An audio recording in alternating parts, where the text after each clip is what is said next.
It's hard to discuss health care of any kind these days without delving into the Affordable Care Act and its impact. Dr. Sean Riley from Tulsa Spine and Rehab joins us. Dr. Riley, now that the ACA is starting to take effect, what kind of impact are you seeing? Sure. Well, I'd like to say, it's been a good thing for us, but unfortunately, a lot of my patients have suffered. One of the biggest things that I've seen, Scott, is I'm seeing really big deductibles. So deductible is that thing that at the first part of the year, just like your car, you might have a $500 deductible. The provider will not be paid until that deductible's met. So if you have a $3,000 deductible, you're going to be responsible for the first $3,000 of care. In the past, I see $500 deductibles, $1,000. $1,000 used to be relatively high. Now we're seeing $3,000, $5,000 deductibles. And since I'm considered a specialist, patients are required to pay quite a bit out of pocket.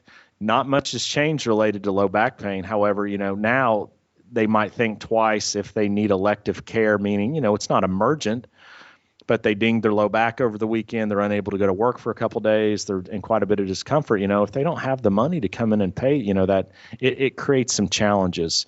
So one of the biggest things that I've seen first part of the year, higher deductibles, those $3,000 and $5,000 deductibles. I saw this morning that I think they just hit that 6 million subscriber threshold. So, it's the world we live in now. This is, a reality. It's not really affected me the way I treat my patients, obviously. I'm going to continue to provide a very, very high level of care. And, I talk to all my providers in the clinic here about creating value for what we do and maintaining, a patient-centered or, outcome-based type philosophy. And I think that if you continue to do those things, Scott, then everything else kind of falls into place. I mean, there's obviously going to be a need for what we do.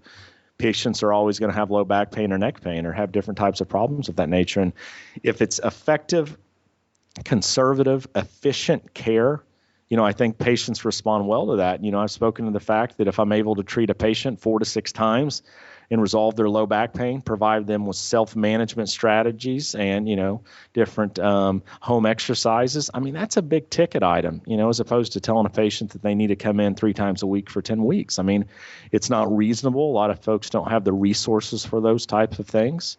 So I think it's about continuing to have like a patient-centered outcome based type of approach here in our clinic. Patients responded to that. I haven't really seen much of a difference or change in the type of patients or the volume of patients we see. The phone's still ringing. Patients are still coming in to see us. So it doesn't impact the quality of care you give, but have you run into an occasion where you recommend a treatment plan and the patient just says, I can't pay for that? Absolutely. I mean, sadly, I'm having to look at those types of things before we begin care. I'm trying to figure out, what is it that, if they have a $5,000 deductible, maybe I'm only going to be able to treat this person twice. And the first 2 times I see them, I'm going to spend an hour with them each visit. I'm going to provide them as much as I possibly can on those 2 visits. So it is a challenge. It's something as physicians or providers, hopefully we shouldn't have to worry about, but it's a reality. A lot of times I might suspect a disc problem and I need to refer them out for an MRI. Well, they have a $5,000 deductible and that's $1,000 out of pocket potentially for an MRI. It's a challenge. I mean, so do I put gas in my car and feed my family or do I go get an MRI?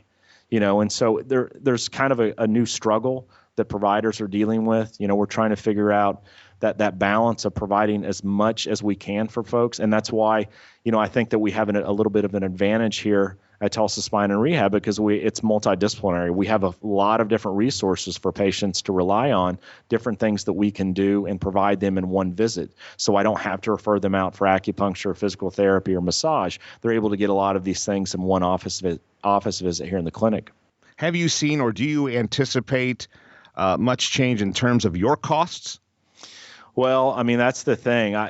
My whole thing is that if I provide a very, very high value of care and there's value to it and a high level of service, then I think I should be compensated. You should be compensated. It always worries me when I see discounted programs because if someone's really good at what they do, then they should be paid. And as a patient, when I go to someone, if I go in for a heart procedure and he tells me that, hey, we're offering a free initial visit, that would scare the hell out of me. Okay. Yeah. If I want to pay that guy because I think the more, sadly, if I compensate him appropriately, he's going to, those are the guys that are going to do a really good job on me. Same here. I mean, we offer plans and we work with patients as much as we possibly can. But, we explain to patients that you're going to get exactly what another patient would get. We're not going to let the insurance dictate care. Okay. We might have to spend more time with you, and we understand that it might not be as you might not be able to come in as frequent. Okay. But we're going to work with you and do everything we can to get you onto the road to recovery. The team at Tulsa Spine and Rehab can provide the comprehensive care you need. They have trained professionals in the areas of chiropractic, physical therapy, massage, personal training, and more. Give them a call today to see what they can do for you. 918-743-3737.